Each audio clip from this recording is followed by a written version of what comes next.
Hello, good afternoon बच्चों। मैं हूँ प्रतिभा, असिस्टेंट प्रोफेसर बॉटनी डिपार्टमेंट। हम अपने प्रीवियस वीडियो में यूनिट 2 का चैप्टर फर्स्ट पॉपुलेशन इकोलॉजी पढ़ रहे थे। हमने ग्रोथ कर्व्स में एस कर्व और जे कर्व के बारे में पढ़ा था।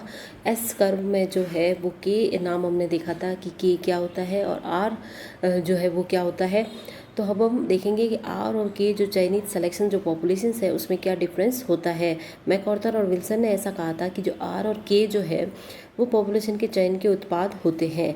अब हम यहाँ एक सारणी के रूप से समझेंगे कि कैरेक्टर्स जो आर सेलेक्टेड स्पीसीज़ है एंड देन के सेलेक्टेड स्पीसीज़ है, इसमें क्या डिफरेंस होता है।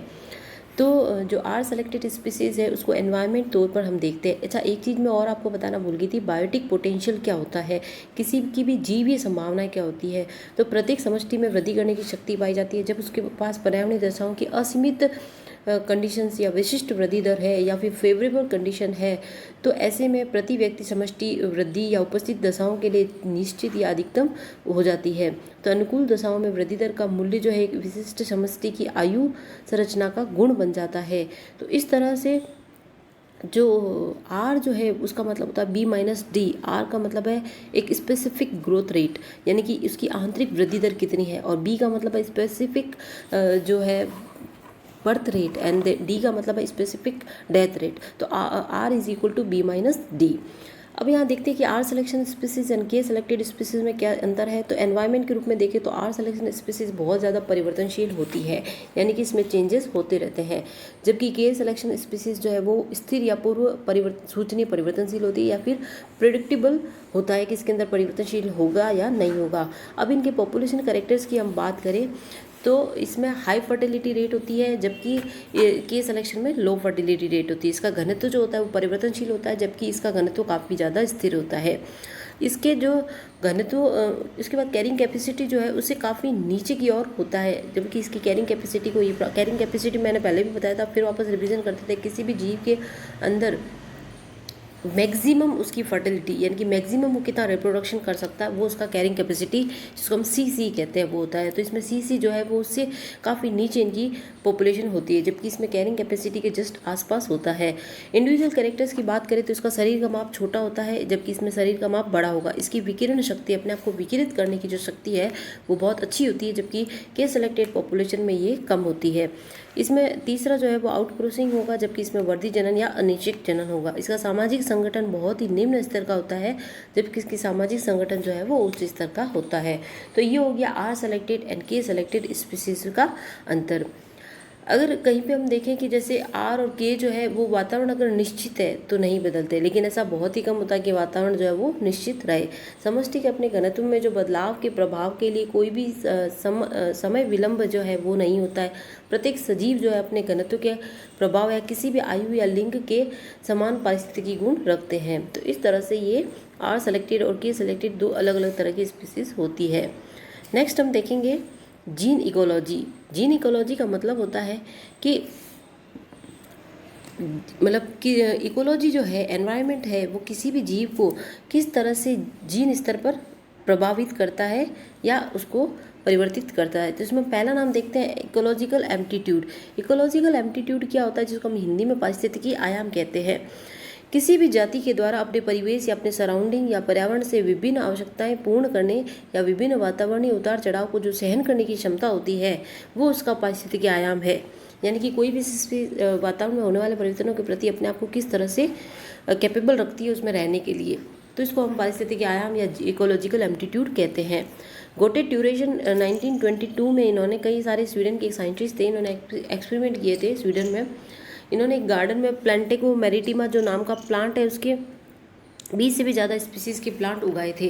तो इन्होंने क्या देखा था कि इन्होंने देखा था कि जितने भी इन्होंने प्लांट उगाए तो उनमें सब में समानता नहीं थी। जिसको अलग अलग स्थानों पर उगाया उसमें अलग अलग उनकी आकार की विभिन्नता थी। कई प्लांट जो सेम स्थान पे थे उसमें भी ऐसी विभिन्नताएं थी जो बाहर से देखने पे मिलती है। तो इन्होंने कंक्लूजन निकाला कि जाति के कई आकारिकी लक्षणों में भिन्नता वाले मध्यवर्ती स्वरूप जो है वो विद्यमान होते हैं। विभिन्न क्षेत्रों में पाई जाने वाली इस जाति की विभिन्न प्रजातियों में भी भौगोलिक वितरण के अनुसार विविधताएं व्याप्त होती है। कुछ विविधताएं जो है वो अस्थायी थी, जैसे जो सिर्फ वातावरणीय कारकों के द्वारा इंड्यूस थी, लेकिन जब वो वातावरणीय कारक हट गए तो वो विभिन्नताएं भी खत्म हो गई।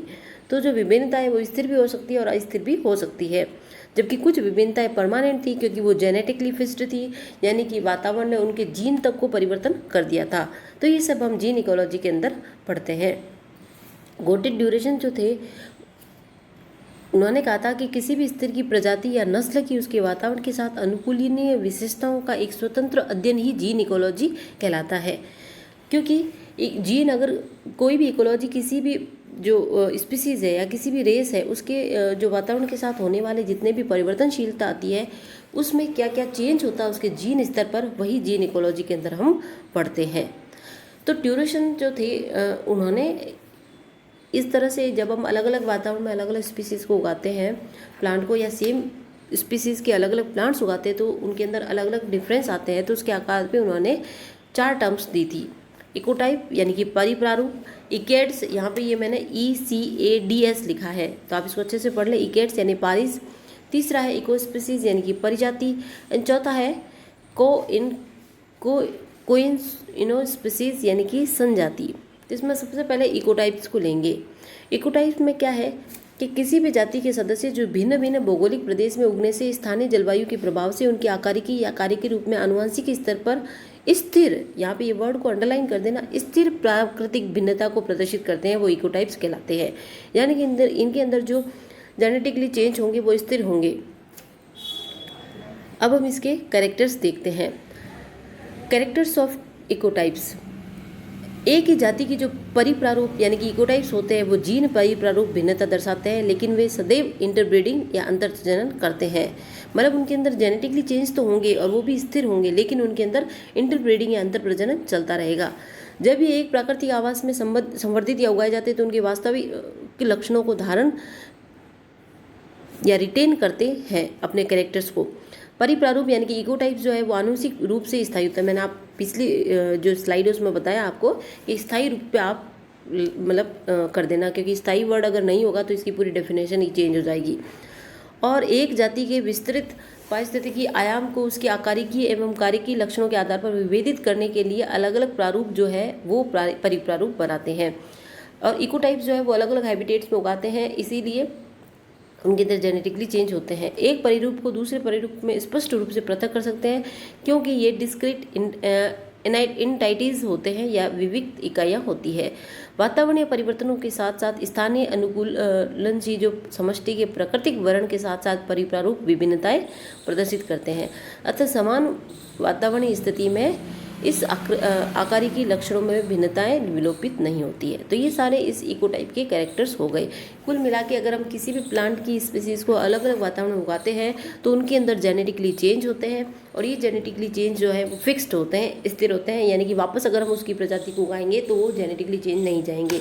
लेकिन ये सारे पौधे आपस में इंटरब्रीड कर सकते हैं, इसीलिए इसको हम इकोटाइप्स कहते हैं। अब इकोटाइप्स जो है उसका ओरिजिन या फॉर्मेशन कैसे हुआ, तो इसके अलग अलग थ्योरीज है। पहली थ्योरी जो है वो हाइब्रिडाइजेशन है, कि हाइब्रिडाइजेशन है नेचुरल क्रॉस ऐसा हुआ दो जातियों के पौधों के बीच में। इसमें हमने एग्जांपल लिया है स्पार्टिया स्ट्रिक्टा और का स्पार्टिया एलेंटिफ्लोरा के साथ हमने नेचुरल रूप से क्रॉस करवाया, तो हमने देखा कि एक नया हाइब्रिड पौधा स्पार्टिया टाउनसेंडी नाम का पौधा उत्पन्न हुआ। तो इस प्रकार से दो जनकों को उनके प्राकृतिक आवासों से हटाकर ज़्यादा अनुकूल वाला इकोटाइप हमको मिला। मिश्रा, जो प्रोफेसर मिश्रा थे, उनके अनुसार इकोटाइप्स जो है वो कार्यकीय रूप से भिन्न भिन्न इकोटाइप्स होते हैं।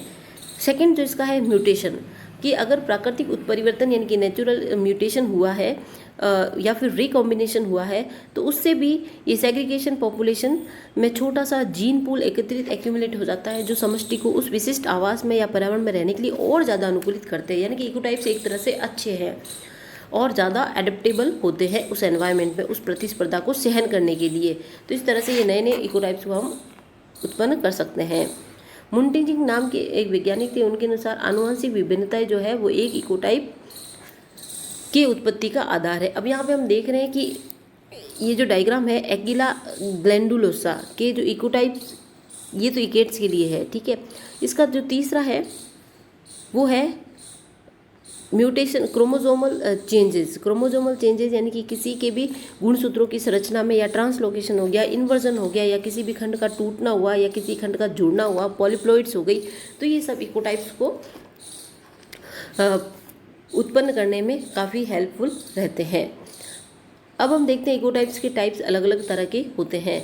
क्लाइमेट इकोटाइप्स जो है उसमें क्या होगा कि अगर हम जलवायु के कारक है उनकी अलग अलग दशाओं के कारण इकोटाइप्स उत्पन्न हुए, जैसे वायु का, प्रकाश का, टेम्परेचर का, वर्षा का, इन सब के कारण इकोटाइप्स जो है वो अलग अलग उत्पन्न हुए। तो इसको हम कहते हैं क्लाइमेटिक स्क्लाइन या फिर क्लाइमेटिक इकोटाइप्स। ट्यूरोसन ने लियोन्टोडॉन ऑटोमेनलिस को जलवायु प्रारूपों को उल्लेखित किया है। सेकेंड है एडेफिक इकोटाइप्स। एडेफिक का मतलब, एडेफिक नाम जहाँ पे भी आता हम पहले भी पढ़ चुके हैं, सॉइल स्ट्रक्चर से रिलेटेड है। मृदीय या मृदा कारक जो है उनकी पीएच में बदलाव है या फिर उनके पोषक तत्वों में बदलाव है। तो उदाहरण के लिए जो ग्रेगर नाम की साइंटिस्ट है उन्होंने प्लेंटेगो मैरिटेमा में वाटर लोज्ड अवस्थाओं में अलग अलग तरह के इकोटाइप्स को उत्पन्न किया था। तो ये सारे टाइप्स हो गए इकोटाइप्स के। आगे हम पढ़ेंगे इकेट्स के बारे में। तो थैंक यू सो मच। आप साथ के साथ पढ़ते रहे तो आपको समझ में आएगा और आगे से आगे आपको, क्योंकि पॉपुलेशन इकोलॉजी जो है वो थोड़ा सा समझने वाला टॉपिक है, तो साथ के साथ पढ़ते रहिए और याद करते रहिए ताकि जो आगे वाले टॉपिक है वो अच्छे से समझ में आए। क्योंकि जब हम प्रीवियस कुछ ऐसे वर्ड आते हैं जो हम प्रीवियस वीडियो से उठा के बोलते तो आप लोगों को ऐसा लगेगा कि ये क्या नया वर्ड है। तो आप साथ के साथ पढ़ते रहे, साथ के साथ समझते रहे। जो गूगल फॉर्म्स है उसको अच्छे से फिलअप करें या फिर जो भी आपको मैनुअल भी दी जा रही है क्विज़ की असाइनमेंट्स उसको पूरा करें और उसकी कॉपी भेजें हमें। तो इस तरह से आपके लिए भी हेल्पफुल रहेगा। Thank you so much.